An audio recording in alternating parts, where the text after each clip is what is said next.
Kawadhi nyime ndalo 15 nyaka ne ng'anyo mar lakteche chakre pachoka, geno pod neno kama onge ne jotuo gi jopiny makata bedo ni kaunti ma Kisumu okwayo lakteche mondo odog e tijegi mapiyo kendo gichano timo kweno mapile ka pile ne lakteche ma biro donjo tich. E gwenge mamoko e pachoka, ng'anyono pod ochuo chieng' ka lakteche oramo ni nyaka lo dwachgi.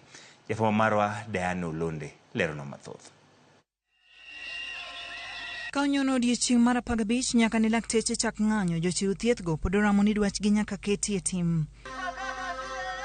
E kaunti ma Mombasa, riwruok mar lakteche mar KMPDU onyiero kendo kwedo weche mag jatend riwruok mar Governors Anne Waiguru mane oyango ni piny owacho mag counties biro kawo okenge mag chik ne lakteche ma ojwang'o tich kendo dhi nyime gi ng'anyo e tok chik. Gikwayo jowetegi mane osedok e tije mondo lok tanga kendo riwre kodgi kedo ne ratiro mar jochiw thieth e pacho kae. They cannot tell us that to go each and every county to have our different CBA signed. We have one CBA ambapo kwamba imekuwa signed, ambapo kwamba iko legal right now, ambapo kwamba kutoka 2017 to 2021. Kama yeye mwenyewe governor ameambiwa aregeshe madaktari wake na amepewa court orders, why can't they even follow the court orders? We have court orders in Mombasa to this governor. We have court orders in Kirinyaga to herself, that is to reinstate all doctors ambao kwamba aliwafuta. Kwa nini hataki kuwaregesha? Is she above the law? No. Kwa nini anatutishia sisi? Sisi hatuwezi kurudi kuwasikiliza wao. Weche mabende nosir kod lakteche kaunti ma Kisii mawacho ni riwruok mar governors temo bwogogi kata bedo ni gitimo ng'anyo e yor ratiro. Kotelnegi kod jagoro mar KMPDU Badi Manyanza Onyango Ndonga, lakteche go wacho ni ok gibidok chien. What we are telling the government is bring it on. We are willing to lose something for the sake of the profession. For the dignity of the profession, we are willing to lose our income. And ladies and gentlemen, our patients who are sick at home, we apologize, we empathize. This war is not against the patient. This war is against a government that is inept, a ministry that has shown it is not able to lead.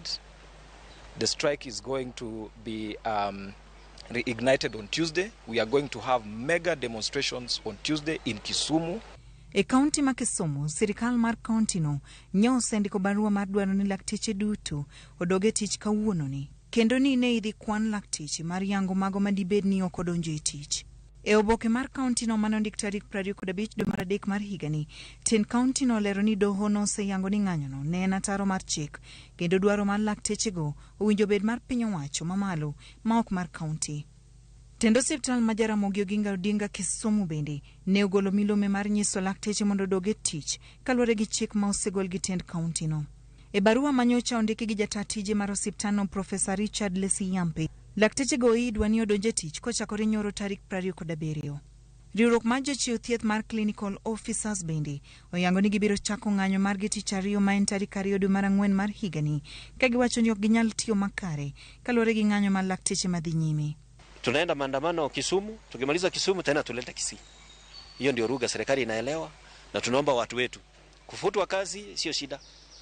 Previous government ilitufuta. Bado nurses wako nje, hawajarudi.